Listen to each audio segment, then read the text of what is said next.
Asyhadu Asyhadu an an la la ilaha ilaha illallah illallah wa asyhadu wasyhadu anna anna Muhammadan Muhammadan abduhu abdahu wa rasuluh.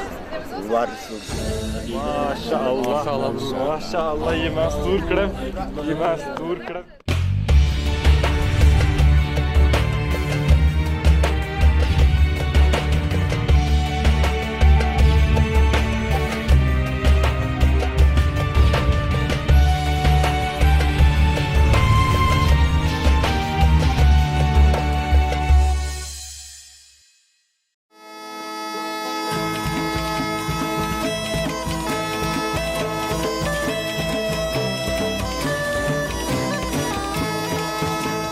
Norwegia, salah satu negara Skandinavia paling bahagia di dunia.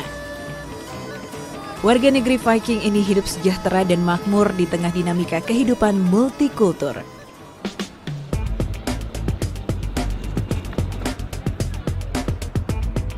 Oslo, ibu kota Norwegia, menjadi kota paling ramai. Tidak hanya dari jumlah penduduk, tapi juga ragam etnis yang tinggal di dalamnya.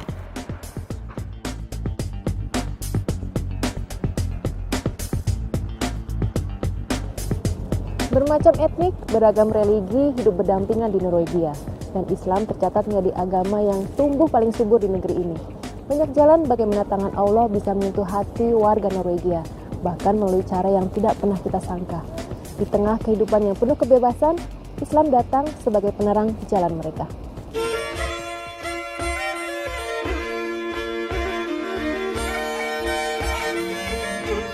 Norwegia memang membuka lebar pintu bagi imigran tidak terkecuali para pendatang Muslim. Inilah yang membuat nama Islam santer terdengar di negeri Salmon. Bahkan perkembangan Islam terhitung cukup pesat. Pada akhir tahun 90-an hanya ada 500 mualaf di sini. Sementara di penghujung 2015 tercatat ada 3.000 mualaf asli Norwegia. Islam dinilai telah menawarkan gaya hidup yang berbeda dan mampu memberi pegangan hidup di antara derasnya arus kehidupan Eropa. Saya jadi ingin tahu bagaimana jalan Allah mempertemukan para mualaf dengan agama rahmat semesta alam ini.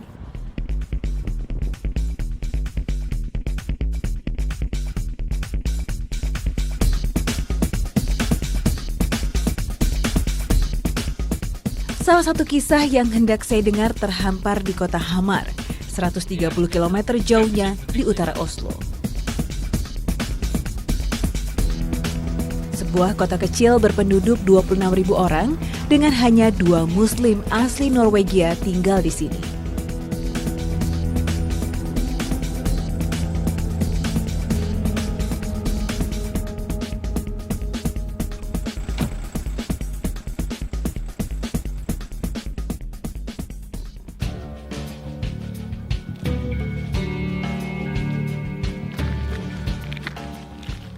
Satu di antaranya adalah Morten Ibrahim Rosvold Abrahamsen, atau kini lebih akrab disapa Ibrahim. Ia menyimpan cerita tragis sebelum menemukan Islam. How are you? I'm good, alhamdulillah. You? Alhamdulillah, I'm good also. Nice to meet you. Nice to meet you. Come on. Yes, sure.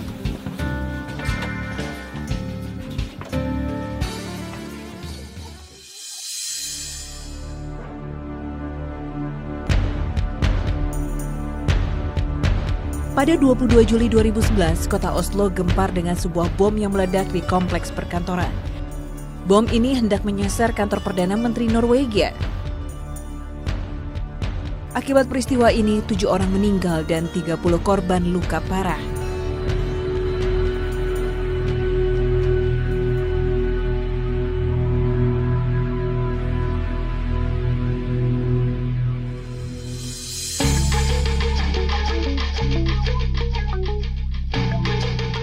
Tidak berhenti di situ. Di hari yang sama, sang teroris Anders Breivik melanjutkan aksinya di Pulau Utoya, 40 km dari Oslo.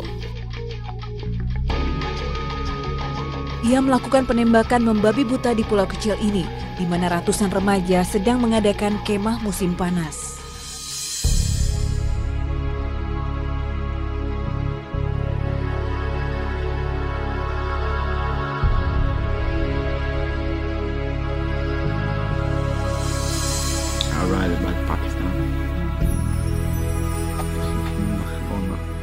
Ibrahim ada di antara mereka. Dan 70 nyawa melayang hari itu. Alhamdulillah Allah masih memberi kesempatan hidup kedua pada Ibrahim. This terrorist attack, I think about everything. Why am I alive? What's the meaning of the life? Lolos dari pembunuhan massal tersebut, ia terus bertanya, kenapa masih bisa menghirup nafas sementara teman-temannya terenggut nyawanya? Before I was not Muslim, I had a lot of mental problems with depression. I tried to kill myself 2 times. Before, I have no peace in my soul, no peace in my brain, and no sabr, no patience at all. Every time I was angry, every time I was very stressed about small things. Hingga akhirnya tangan Allah menyelamatkan dan mengantarnya pada Islam. Sebulan setelah tragedi, ia mantap mengucap 2 kalimat syahadat. Anna Muhammadan abduhu wa rasuluh. Masya Allah, yemas dur krem.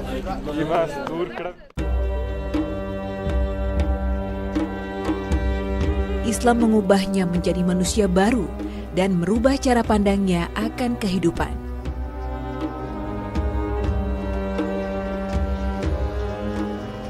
Ia pun memilih Ibrahim sebagai nama muslimnya.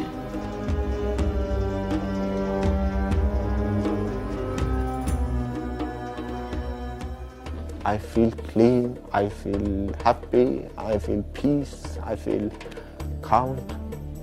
This is the right path. It's very alhamdulillah. Di masa lalu Ibrahim tidak beragama dan tidak bahagia. Pemuda 24 tahun ini selalu merasa ada yang hilang dalam hidupnya. Ia juga sering menjadi bahan olokan teman di sekolah, sehingga membuatnya semakin putus asa. Kini, Ibrahim ringan melangkah menjalani hari-harinya. Ia siap menyongsong masa depan penuh berkah di jalan Allah.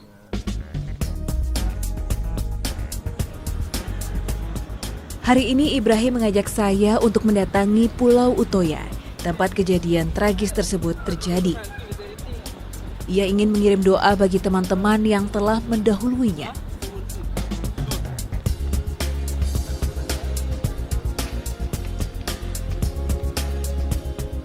Which one we can buy? This one? Red one? Tidak lupa kami membeli bunga sebagai pengantar doa.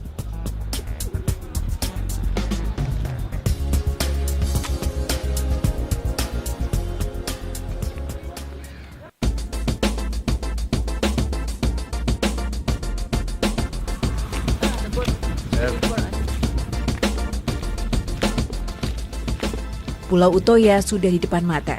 Kami melanjutkan dengan kapal feri untuk sampai di sana.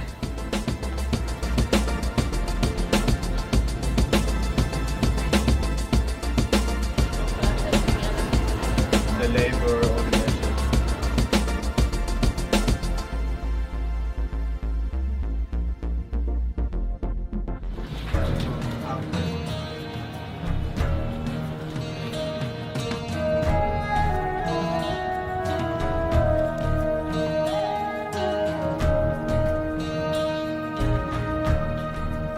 Nah, disinilah di Pulau Utoya ini 5 tahun lalu terjadi pembunuhan besar-besaran yang menewaskan puluhan remaja. Alhamdulillah saat itu Brother Ibrahim selamat dan ia mulai mempertanyakan kehidupannya.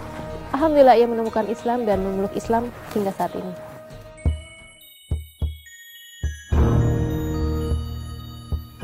Perasaan Ibrahim tentu saja berkecamuk. Ingatan buruk itu masih sering berkelebat di kepalanya. Sudah 3 tahun ia tidak menginjakan kaki di sini. Setelah peristiwa itu, Pulau Utoya sempat ditutup selama 4 tahun dan baru dibuka kembali setahun silam setelah renovasi panjang. Meski sudah banyak berubah, Ibrahim masih mengingat jelas semua detail kejadian saat itu. Buildings and one gathering place and one coffee. So I buy a coffee. And then I heard shooting, then I heard more shooting, and I drop my cup and coffee, and I run. One of my friend, he called me to the toilet, and then I hide in the toilet. You can hear them screaming. Yeah, and scream at the head, and scream at, and say to Breivik, don't shoot me, don't shoot me, don't shoot me. And then all was quiet. And he heard bang, bang, bang, bang, bang, bang. He shot 15 person in this. Oh, in this building? No more.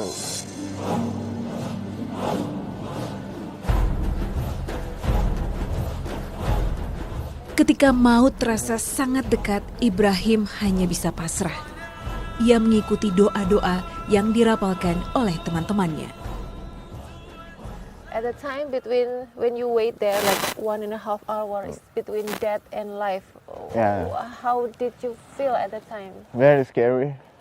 But I think the most feeling is the smell of dead people. Saya tidak bisa membayangkan perasaan Ibrahim saat itu. Tinggal sejengkal ambang kematian menantinya. Namun takdir berkata lain. Yeah, because was one woman, a Muslim sister from Kurdistan, Iran. She started to make dua in the toilet. Because it was Christian girl, we recommended to pray. Let's pray together. And we pray, and I just follow the Muslims. I don't know why, but then I cannot speak any Arabic. But the only thing was left from my mouth. It was Amin, Amin, Amin, Amin. Maybe it's a sign that Allah, inshallah, answer my prayer and save my life. Sang teroris Andres Breivik yang menyamar sebagai polisi kala itu hanya beraksi sendiri. Ia memuntahkan peluru kepada remaja yang tergabung dalam Youth Labour Party, sebuah kelompok yang mendukung kehadiran imigran Muslim di Norwegia. Sementara Anders Breivik merupakan anggota partai anti-imigran. Ia menentang gelombang Muslim di Eropa. Ia juga tidak menerima paham tentang keberagaman.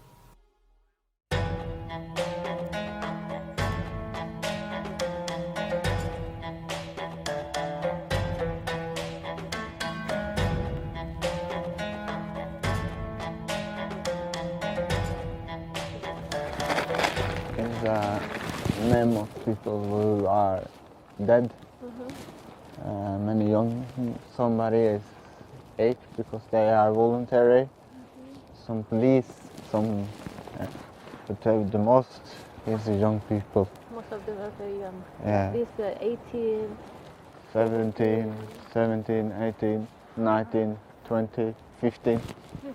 2 tahun setelah kejadian tragis tersebut, di Pulau Utoya ini dibangun sebuah memorial place di mana di sini tertulis seluruh nama dari seluruh korban yang jumlahnya sekitar 70 orang, dan di sini biasanya keluarga atau kerabat, teman yang ingin mengenang korban, mereka datang ke sini untuk berdoa atau membawa bunga seperti yang dilakukan oleh Ibrahim. Okay, we can put the flower here.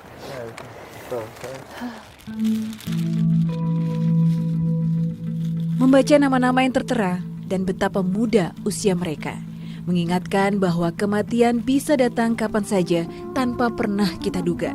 Semuanya adalah rahasia ilahi. Semoga Allah Subhanahu wa Ta'ala melapangkan jalan mereka ke alam jannah.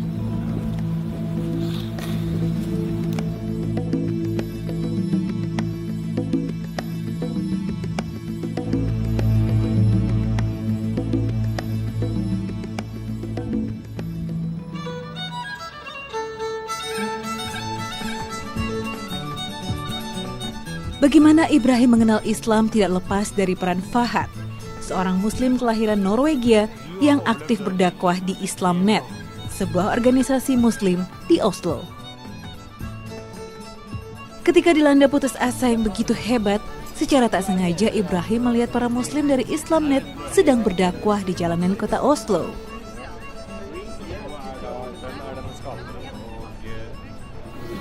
Assalamualaikum. Waalaikumsalam warahmatullahi wabarakatuh. First, I go back from go to the train station, but suddenly my body stopped. Then I go back and talk with Fahad. You cannot explain what makes you stop and go back. No, I don't know. Allah Alam. So we continued to speak about Allah, the purpose of life and death, what's going to happen after death. And Ibrahim was agreeing to everything. So he wasn't like those people you meet in the streets who no, they just disregard what you say, they don't care about life, they don't care about death, they just want to live now. Ibrahim was different. He was reflecting, he was thinking deep. And I think Secara gamblang Fahad menjawab pertanyaan yang selama ini berkecamuk di kepala Ibrahim. Dan tanpa keraguan, saat itu pula ia mengucap 2 kalimat syahadat. Ashhadu an la ilaha illallah illallah wa ashhadu washhadu anna anna Muhammadan abduhu wa rasuluh. Masya Allah. Masya Allah. Masya Allah. Iman stor krem. Iman stor krem.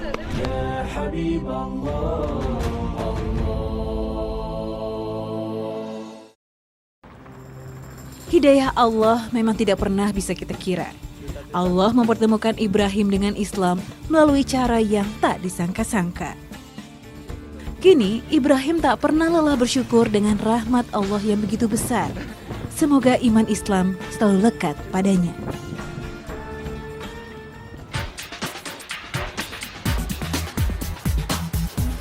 Saya kembali melanjutkan langkah di kota Oslo untuk menangkap kisah penuh hidayah dari para mualaf di Norwegia.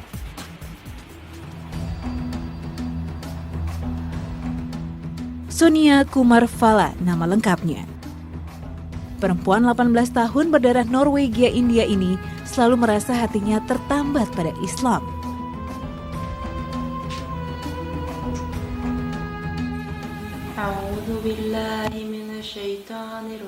Ia mengenal Islam ketika berusia 14 tahun dan mantap menjadi Muslim sejak saat itu. Melalui Cynthia, sahabatnya yang berdarah Indonesia inilah, secara tidak langsung Sonia mengenal Islam.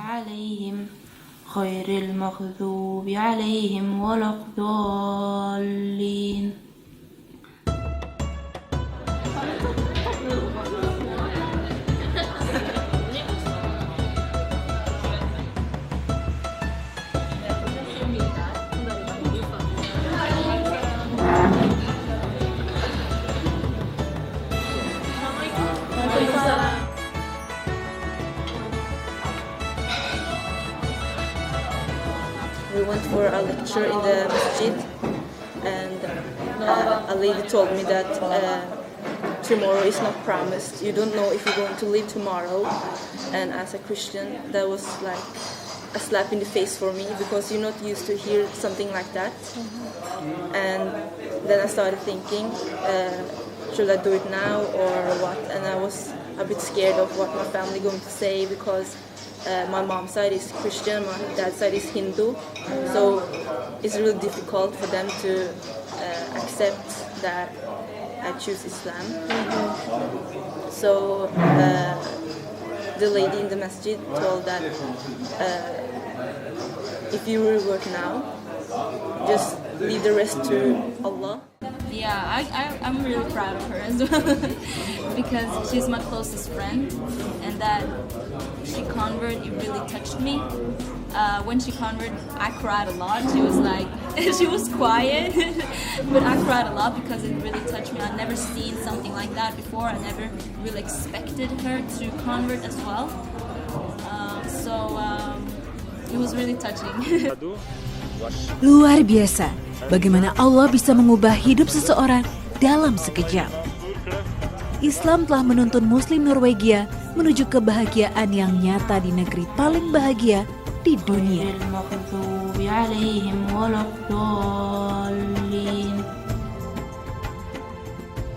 Assalamualaikum warahmatullahi wabarakatuh. My name is Morten Ibrahim.